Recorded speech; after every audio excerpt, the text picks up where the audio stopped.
Students, आज हम करेंगे next chapter assessment of firms. Firm से यहाँ मीनिंग आता है पार्टनरशिप फर्म का। सभी को पता है पार्टनरशिप क्या होती है, हम बहुत बार इसको बहुत अलग अलग सब्जेक्ट्स में पढ़ चुके हैं। तो पार्टनरशिप है एक रिलेशनशिप दो या दो से ज़्यादा पर्सन्स के बीच में जो प्रॉफिट्स या लॉसेस शेयर करने के लिए अग्री करते हैं एक दूसरे के साथ फ्रॉम अ बिजनेस एक्टिविटी। तो अगर ऐसा कोई रिलेशनशिप है जिसमें कुछ दो या दो से ज़्यादा पर्सन्स मिलकर प्रॉफिट शेयर करने के लिए अग्री करते हैं from a business activity, that is called a partnership. According to liability हमारे पास दो टाइप की पार्टनरशिप होती हैं, limited partnership and unlimited partnership. Limited partnership क्या होती है? Limited partnership is that partnership जहाँ पर पार्टनर्स की लायबिलिटी सिर्फ उनकी जो कैपिटल कंट्रीब्यूट उन्होंने कर रखी है फर्म में उस तक लिमिटेड होती है, इससे ज़्यादा वो पे करने के लिए लायबल नहीं होते। जबकि अनलिमिटेड लायबिलिटी पार्टनरशिप में पार्टनर्स की लायबिलिटी अनलिमिटेड होती है। इसका मतलब ये है कि जो क्रेडिटर्स हैं फर्म के, जो लेनदार हैं फर्म के, वो अपने जो अमाउंट हैं, जो अपना लोन है, वो फर्म की कैपिटल से और एज वेल एज फर्म के पार्टनर्स की पर्सनल एसेट से भी कवर अप कर सकते हैं। तो फर्म के जो पार्टनर्स हैं उनकी लायबिलिटी अनलिमिटेड रहेगी जब तक क्रेडिटर्स की लायबिलिटी पे नहीं हो जाती, जब तक उनकी पर्सनल एसेट से वो अमाउंट रिकवर नहीं कर लेते हैं। नेक्स्ट एक छोटा सा टॉपिक आता है इसमें, who can be a partner. इस पार्टनरशिप फर्म में कौन कौन पर्सन पार्टनर बन सकते हैं? कौन कौन पार्टनर बन सकते हैं? इसमें हमें कई सारे ऑप्शंस दिए हुए हैं, individual, HUF, firm, company and trust. अब आपको देखना है कि इनमें से कौन कौन से ऐसे लोग हैं जो पार्टनरशिप में पार्टनर बन सकते हैं या नहीं बन सकते हैं। तो इंडिविजुअल ऐसा पर्सन कि इंडिविजुअल जो, अब इंडिविजुअल में दो काइंड ऑफ पर्सन आते हैं, माइनर पर्सन और मेजर पर्सन। मेजर पर्सन हमेशा अवेलेबल है, एलिजिबल है पार्टनरशिप में पार्टनर बनने के लिए, लेकिन एक माइनर पर्सन सिर्फ बेनिफिट्स के लिए, सिर्फ प्रॉफिट्स के लिए पार्टनर बन सकता है, लॉसेस के लिए कभी भी उसको पार्टनर बनाया नहीं जा सकता, उसको कभी भी लायबल नहीं कर सकते। सेकंड आता है आपका एचयूएफ, हिंदू अनडिवाइडेड फैमिली, जो लास्ट चैप्टर में हमने पढ़ा था कि हिंदू अनडिवाइडेड फैमिली क्या होती है। तो एचयूएफ एक पार्टनरशिप फर्म की पार्टनर नहीं बन सकती है। हालांकि उसका जो मैनेजर है वो भी इन फैमिली के बेसिस पर पार्टनरशिप का पार्टनर नहीं बन सकता, लेकिन अगर वो स्ट्रेंजर के साथ बनना चाहे तो वो पार्टनरशिप में पार्टनर बन सकता है। उसके बाद आता है फर्म। एक फर्म दूसरी फर्म के साथ पार्टनरशिप में एंटर नहीं कर सकती है। कंपनी भी आप सभी जानते हैं कि कंपनी एक सेपरेट लीगल एंटिटी है जिसमें बहुत सारे पर्सन्स होते हैं जो शेयर होल्डर्स होते हैं, जिनको डिविडेंड मिलता है, उनमें से कुछ मेंबर्स का ग्रुप जो है वो मैनेजमेंट संभालता है उस कंपनी की। तो ऐसी कंपनी भी पार्टनरशिप में पार्टनर बन सकती है। और लास्ट आता है इसमें ट्रस्ट, और ट्रस्ट सिमिलरली ट्रस्ट भी पार्टनरशिप फर्म की पार्टनर बन सकती है। अब आते हैं हम असेसमेंट ऑफ फर्म पे कि हम फर्म का असेसमेंट किस बेस पर करेंगे। तो इंग्लिश मीडियम की जो बुक है पेज नंबर 546 पर आप देख सकते हैं, एक प्रोफॉर्मा दिया हुआ है कंप्यूटेशन ऑफ बुक प्रॉफिट का। Proforma of computation of book profit. अब इस बुक प्रॉफिट का क्या मतलब है कि सबसे पहले फर्म की असेसमेंट में आपको क्या कैलकुलेट करना होगा? Book profit. अब ये बुक प्रॉफिट कहाँ से आएगा? तो जो असेसमेंट ऑफ फर्म का क्वेश्चन आता है वो क्वेश्चन आपका किस बेस पर आएगा कि आपको profit and loss account given होगा क्वेश्चन में। जिस तरह से आपको बिजनेस हेड में profit and loss account given होता था, उसी तरह से आपको असेसमेंट ऑफ फर्म्स में profit and loss account given होगा। तो सबसे पहले आपने वहाँ से नेट प्रॉफिट या नेट लॉस पिक करना है जो भी आपको इस क्वेश्चन में गिवन होगा।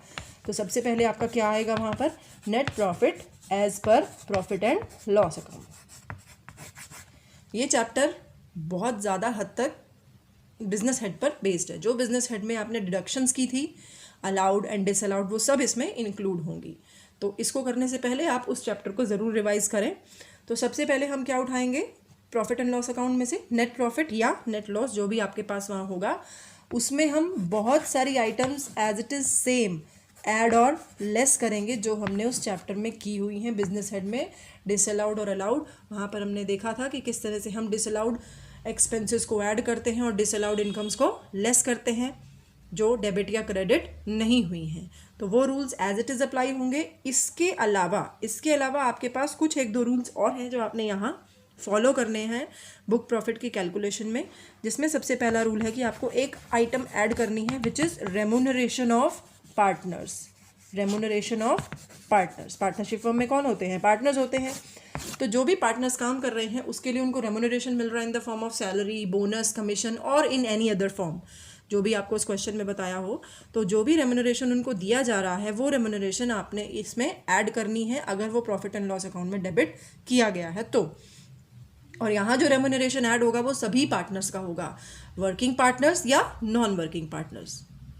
Remuneration of all partners means यहाँ पर वर्किंग और नॉन वर्किंग दोनों को इंक्लूड किया जा रहा है। सभी पार्टनर्स की रेम्यूनरेशन आप ऐड करेंगे। प्लस एक और आइटम, जो नेक्स्ट आइटम आपने इसमें ऐड करनी है वो क्या है? Interest on capital of partners. जो पार्टनर्स ने कैपिटल लगा रखी है फर्म में, उसका जो इंटरेस्ट ऑन कैपिटल है इन एक्सेस ऑफ 12%। जैसे हमने आरपीएफ का कंट्रीब्यूशन अगर आपको याद हो तो हमने वहाँ किया था कि 12% से ज़्यादा का जो होता है वो हम ऐड करते हैं।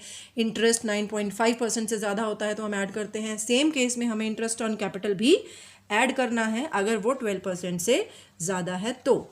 इस सारी एडजस्टमेंट्स के बाद आपका क्या आ जाएगा? Book profit. अब इस बुक प्रॉफिट के बाद आपको कुछ और एडजस्टमेंट्स करनी है फर्म की टोटल इनकम निकालने के लिए। इस बुक प्रॉफिट में आपको किस चीज़ की एडजस्टमेंट करनी है? रेम्यूनरेशन की। जो रेम्यूनरेशन आपने बुक प्रॉफिट निकालते समय नेट प्रॉफिट में ऐड किया है ऑफ ऑल पार्टनर्स, उसी रेम्यूनरेशन की एडजस्टमेंट्स आपने बुक प्रॉफिट में से करनी है। अब यहाँ पर आपने क्या लेस करना है? रेम्यूनरेशन।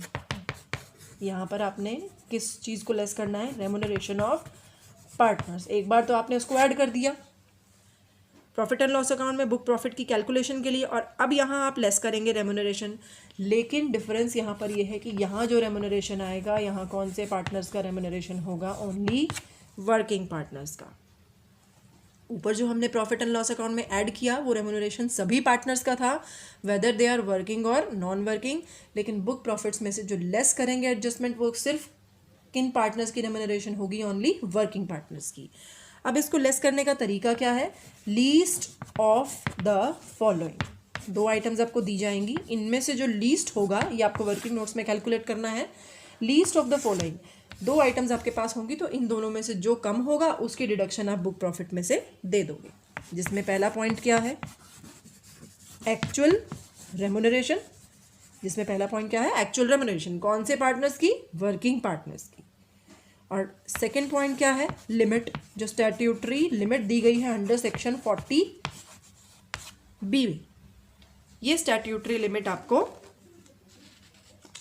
मिलेगी आपके पेज नंबर 544 पे, according to English medium book. 544 page number पर आपको ये मिल जाएगी लिमिट। अभी हम डिस्कस करते हैं इसको कि किस तरह से ये लिमिट आप कैलकुलेट करेंगे। तो आपने ये ध्यान रखना है, एक्चुअल रेम्यूनरेशन और limit which ever is less, जो दोनों में से कम होगा उसकी डिडक्शन आप बुक प्रॉफिट में से दे देंगे।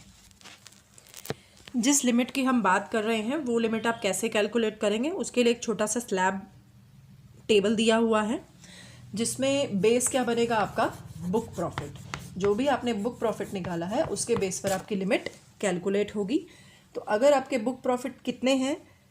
3 लाख तक है, या अगर आपका 3 लाख से कम है, या फिर आपके बुक प्रॉफिट की जगह क्या है? बुक लॉस है।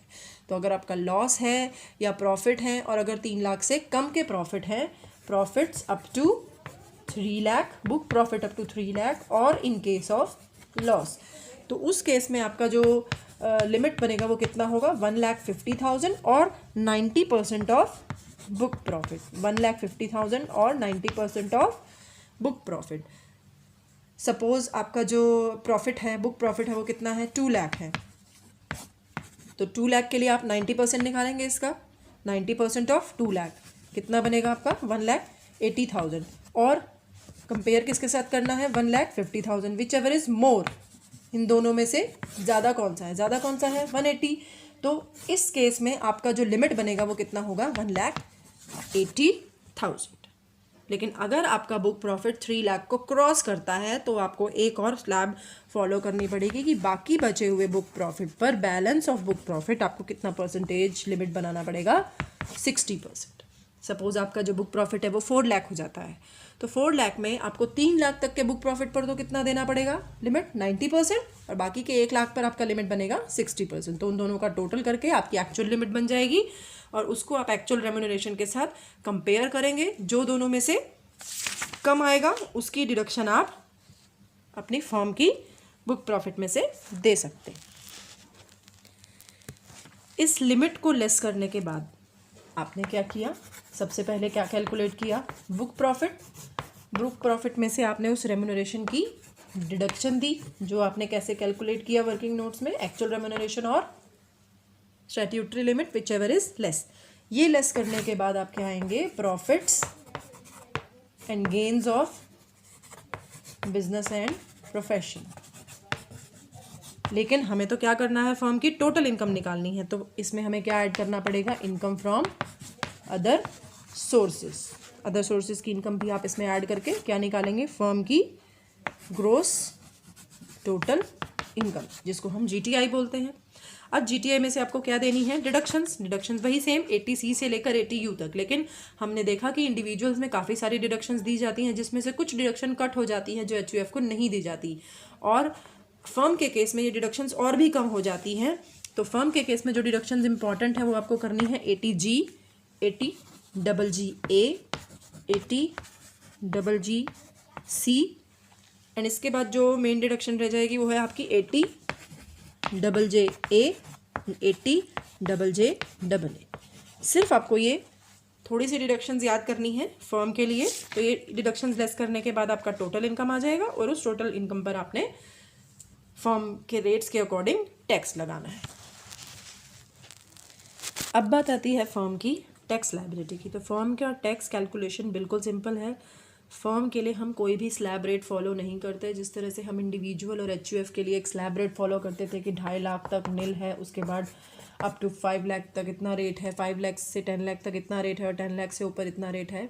फर्म के लिए ऐसी कोई स्लैब रेट की ज़रूरत नहीं है। फर्म के इनकम पर डायरेक्ट टैक्स लगता है, फ्लैट रेट से टैक्स लगता है, जो फ्लैट रेट क्या रखी गई है 30%। इसके अलावा जैसे हमने इंडिविजुअल में किया था कि लॉटरीज़ एंड क्रॉसवर्ड पजल्स एक्सेट्रा पर हम कितना टैक्स देते हैं 30%। लॉन्ग टर्म कैपिटल गेन पर जनरल रेट क्या रहती है 20%। अगर कुछ सेक्शंस अलग डिफाइन किए हुए हैं, जैसे लॉन्ग टर्म कैपिटल गेन अगर 112A के अंडर दिया हुआ है तो 10% लगेगा, और अगर 111A के under short term capital gain है जो इक्विटी शेयर से रिलेट करते हैं, उन शॉर्ट टर्म कैपिटल गेन्स पर आप 15% रेट से टैक्स पे करेंगे। लेकिन बाकी अदर इनकम जो फर्म की बच गई उन सब पर फ्लैट रेट से कितना टैक्स लगता है 30% लगता है। अब हेल्थ एंड एजुकेशन से सेम है 4%, सरचार्ज 12% है अगर उसकी फर्म की इनकम 1 करोड़ से ज़्यादा हो जाती है। तो इस तरह से हम इस फर्म का टैक्स कैलकुलेट कर सकते हैं। बाकी के रूल्स हम इलस्ट्रेशंस के साथ साथ फॉलो अप करेंगे। तो पहले आप ये थ्योरी करें, उसके बाद हम आगे की डिस्कशन करेंगे।